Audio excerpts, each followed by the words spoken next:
I'm Yatri, you're watching TimesXP and welcome to the top US news today. India is currently standing out in the world economy, growing faster than countries like China, the United States, Germany, and the European Union. Even though global growth is slowing down, India's economy is expected to grow by 6.3% in the financial year 2026, and this is according to the World Bank.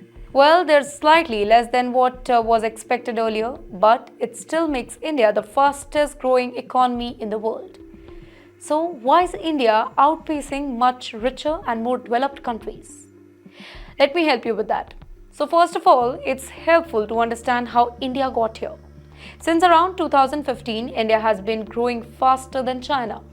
Back then, low oil prices and stable economy and major government reforms also helped India speed up. Programs like Make in India and major changes such as goods and services tax helped create a very strong business environment. During the year 2015 and 2018, India's economy grew up by around 7.5% to 8% each year, with China slowed down due to changes in how it runs its economy. However, India did face challenges. Around 2019, problems in the banking sector and weak spending slowed things down. And like the rest of the world, India was hit by COVID-19 in 2020. The economy shrank by over 7% that year. But what followed was a powerful recovery. By 2022, India bounced back with 8.7% growth. Since then, it has maintained a steady pace of around 6 to 7% annually, something that most countries have struggled with. Now, the rest of the world is facing serious problems. For example, the United States is expected to grow only about 1.4% in 2025. That's a big drop, by the way, mainly because of high interest rates, inflation, and political tensions, specifically with the presidential campaign. Europe is also slowing down, and Germany, once a very strong economic engine, is facing high energy cost, an aging population, and slow innovation. China's growth is expected to be about 4.5%. That's much lower than its historic double-digit figures, by the way, due to troubles in the real estate sector, fewer young workers, and global tensions pushing foreign businesses away. On the other hand, India benefits from some key advantages. First, its economy is driven more by domestic consumption than the exports. That means even if global trade slows down, India's own people still create strong demand by spending on goods, services, homes, and travel. India also has a very young population. The average age in India is about 29 as compared to other 40 in Europe and China. That gives India a big working age population that can actually contribute to growth for many years. Public investment is also playing a big role here. The Indian government is spending heavily on infrastructure, roads, trains, electricity, digital services, which boosts other sectors as well. Reforms over the years have made the economy more formal and efficient. India has also become a hub for technology sector, from call centers in 2000 to global digital services today. India's tech sector now includes fintech, edtech, and health tech. These high-value exports help India earn foreign money and stay stable even when exports rise. Foreign investments are also looking more at India due to tension between the US and China. You know what? Big companies are setting up factories and offices in India, specifically in electronics, green energy, and pharmaceuticals. India's growth is not just fast but also consistent. While Britain and much of Europe are warning about high costs, energy insecurity, and aging population, India is still expanding its workforce and building its economy from a ground up. The Indian government has said that it is carefully watching the immigration crackdown happening in California, specifically in Los Angeles, where many Indian families are living. The Consulate General of India in San Francisco is in regular contact with members of the Indian community and is closely tracking the situation to make sure that the people are safe. Well, this comes as the United States President Donald Trump's administration has increased immigration enforcement in the parts of California. In Los Angeles, there have been reports of raids, detention, and even the deployment of US National Guard troops and Marines to assist local authorities. Now, these actions have made many immigrant communities, specifically the Indians, feel unsafe and uncertain about their future. India's Ministry of External Affairs, through its spokesperson Randhir Jaiswal, addressed this particular issue during a press briefing in New Delhi. He said that the government of India takes the safety and well-being of its own citizens who are living abroad very carefully. Since California, specifically cities like Los Angeles and San Francisco, has one of the largest Indian population in the US, India is paying close attention. The Indian consulate in San Francisco has urged all the Indian nationals who are living in or around Los Angeles to be very cautious and take any steps necessary to protect themselves and their families as well. This includes staying updated on local news, avoiding any crowded or sensitive area, and reaching out to the consulate just in case of any type of emergency. Well, the situation highlights how immigration crackdown in the United States are affecting local communities, not just Latin Americans, but also Indian origin families who have been living in the country for years, many on visas or awaiting permanent residency. California is home to hundreds of thousands of Indian origin residents, many of whom are working in tech, healthcare, education, and have small businesses. The current situation in Los Angeles has created fear and confusion, particularly among Indian students, H-1B visa holders, and undocumented migrants as well. In the United States, President Donald Trump is now facing backlash from farmers and hotel owners who say that his tough immigration policies are actually hurting their businesses. Many of these industries depend on immigrant workers, specifically those who don't have legal documents, and without them, they say that it's becoming nearly impossible to keep things running smoothly. At a recent White House event, Trump admitted that his crackdown on undocumented immigrants is actually causing problems. He said, "Our farmers are being hurt badly and we are going to have to do something about that." He added that the hotel and leisure industries are also struggling. On a social media platform, Truth Social, Trump posted that long-time immigrant workers, many of whom have never committed any crime, are being removed, and those jobs are hard to fill. While he didn't explain what actions he would take, he did say a few immigration orders is coming soon. Well, this entire situation has sparked protests in major US cities like Los Angeles. People are upset that the government is deporting immigrants who have been working legally and peacefully for years simply because they lack official documents. In the meantime, critics argue that many of these workers are essential to American farms, dairies, meat packing plants, and hotels, and that removing them is damaging not just businesses but the country's food supply. According to official data from the US government, about half of America's 2 million farm workers are undocumented.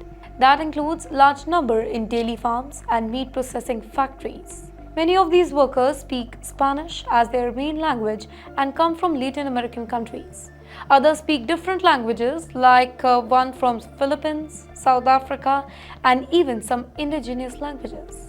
Even though Indians are not commonly found in the US farm jobs, there is still a significant Indian population among the undocumented in the US.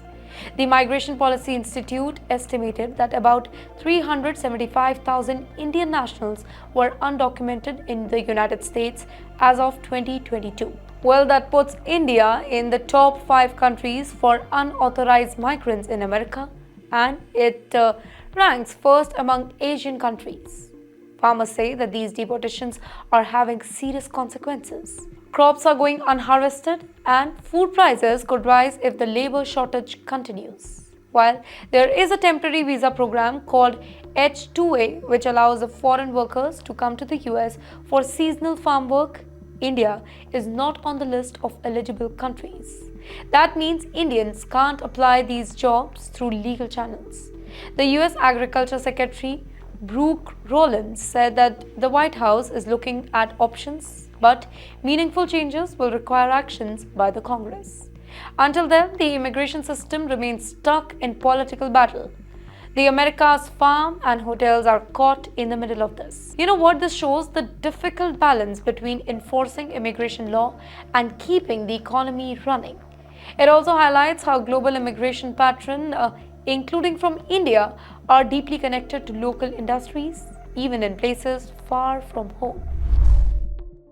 In recent days, many Indians who are living in the United States have started feeling scared and unsure about their safety. Well, this is because protests against ICE, America's Immigration and Custom Enforcement agencies, are happening all over the country, and some of them have turned violent.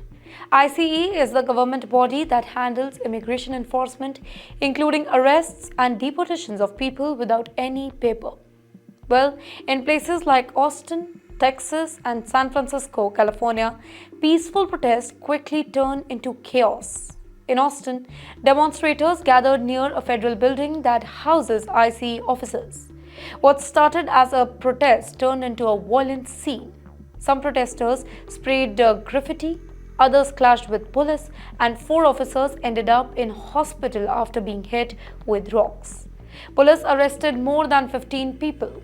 The situation got so serious that Texas Governor Greg Abbott called in the National Guard to help control the unrest. However, let me tell you, not all local officials agreed to this. The mayor of San Antonio, for example, said that he didn't ask for any troops and wasn't informed in advance. In San Francisco, over the weekend, hundreds of people gathered to protest outside another ICE office. Things got out of hand and police arrested more than 150 people. 2 days later, another protest took place near the San Francisco Immigration Court, where protesters again clashed with the authorities and more arrests were made. Across the country, police have used pepper balls to break up large crowds and declared the protest unlawful assemblies, meaning that people could be taken into custody just for being there. Well, this has made many Indian immigrants feel nervous. While most of the protesters are American citizens or legal residents, others are international students or visa holders. And they fear getting caught up in the situation could affect their immigration status. For example, an IT professional named Anil Krishna from Hyderabad, India, now living in Dallas, said that he temporarily moved his family out of the city. He said that I have a newborn child. I can't take any risk, so I have taken a work from home option and shifted to a friend's home in Denver. A student in Chicago shared that while many classmates are preparing signs to join the protest, he is choosing to stay away. He said that if I get arrested or my name gets on the list, it could affect my student visa or my SEVIS record. SEVIS is an official US system that tracks international students. Any trouble with it can actually lead to losing one's visa or even deportation. ICE has made it very clear on social media that anybody damaging federal property will be punished to the fullest extent of the law. Though some local leaders have promised to protect all the residents, regardless of immigration status, the fear remains. Many immigrants, specifically Indians who are on H-1B visas, student visas or undocumented, worry that even being near a protest can put them at risk of being arrested or deported. The United States government has announced that over 500,000 immigrants from Cuba, Haiti, Nicaragua and Venezuela may now be told to leave the country. Well, these people were earlier allowed to stay in the US temporarily through a program called Humanitarian Parole, which was expanded by President Joe Biden during his time in the office. Now that particular permission has been cancelled under US President Donald Trump's new order, and many immigrants will soon receive emails telling them that they must return to their home countries. Well, this change was announced by Department of Homeland Security, which said that these migrants had been given 2-year stay in the US under Biden's policy. They were allowed to live and work in the country temporarily due to unsafe conditions back home, such as violence, poverty, or political unrest.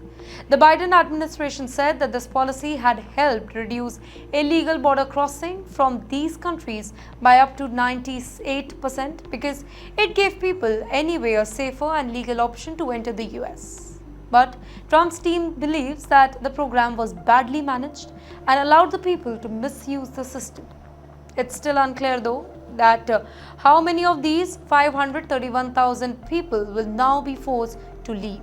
Some may have already changed their status or received long-term visas in other legal ways. But many others are likely still relying on humanitarian payroll program to remain in the US.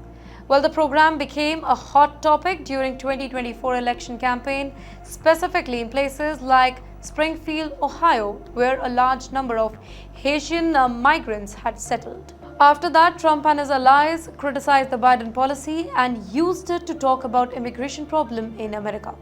Some controversial and false statements were made. Claims like Haitian migrants were eating pets, which were widely debunked. But these stories were used by Trump supporters to stir public anger about immigration and to argue that it was hurting American communities.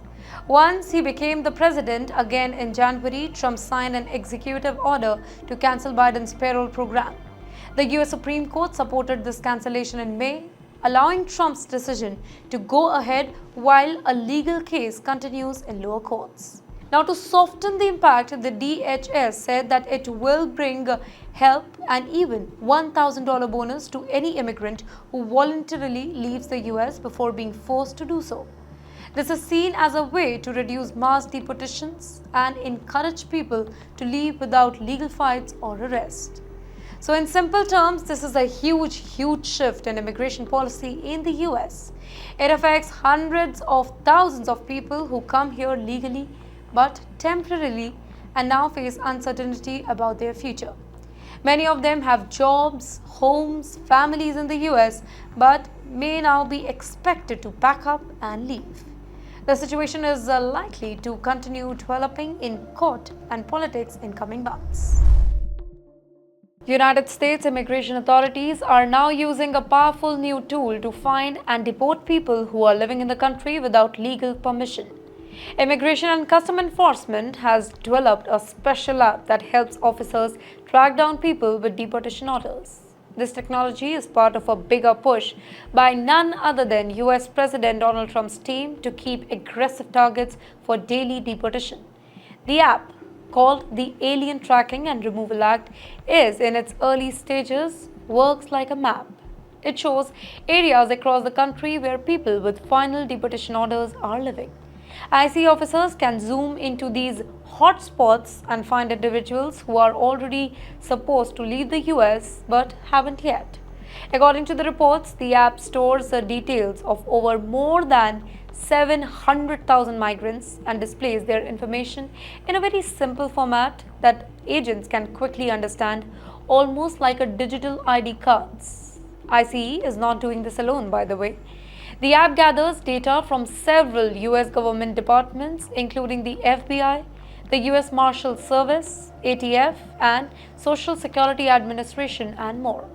Officials say that they plan to expand the app to include data from the IRS, housing authorities, labor departments, and health and human services as well. Well, the tool is not only being used to find undocumented migrants, it also highlights those with criminal records, making them more likely to be deported quickly.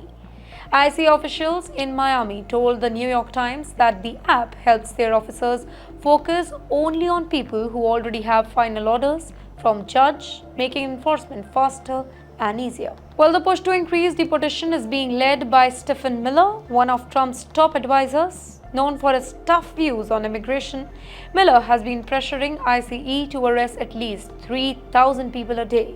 He has even asked if it's possible to deport 1 million people by the end of the year. In meetings with ICE, he reportedly instructed officers to target public places like Home Depot parking lots and 7-Eleven stores where undocumented migrants may be found. Now, this particular campaign has already led to massive ICE raids in places like Los Angeles County. In some areas, the situation has turned violent, with clashes between protesters and police. Trump has since called in 4,000 members of National Guard to help with the enforcement. Agents are now also being told to arrest people outside courthouses, even if their cases are dismissed or if they're simply visiting the court. For immigrants who arrived in the US less than 2 years ago, there is now a fast-track deportation process, meaning that they can be removed without even going in front of a judge. ICE is also encouraging ordinary Americans to get involved now. They are asking people to report suspected undocumented immigrants by calling a special tip line. In one social media post, ICE wrote, "When you call our tip line, we listen," and included a video of officer arresting men outside a hardware store in Maryland. But at the same time, the government is offering a new program for people who want to leave voluntarily. If they use a special app called the CBP Home app to self-deport, they won't be fined and they'll even receive free travel and $1,000 bonus. Well, the government says that this option allows undocumented migrants to leave on their own terms and possibly return legally in near future. Well, this dramatic expansion in tracking and deporting is raising serious concern about privacy, civil rights, and the treatment of the migrants. While some believe that this is a necessary step to enforce immigration law, others fear that it could lead to more mistakes, like detention of legal residents or a US citizen, and increased fear in immigrant communities across the country. That's it for today. Stay tuned for more such updates.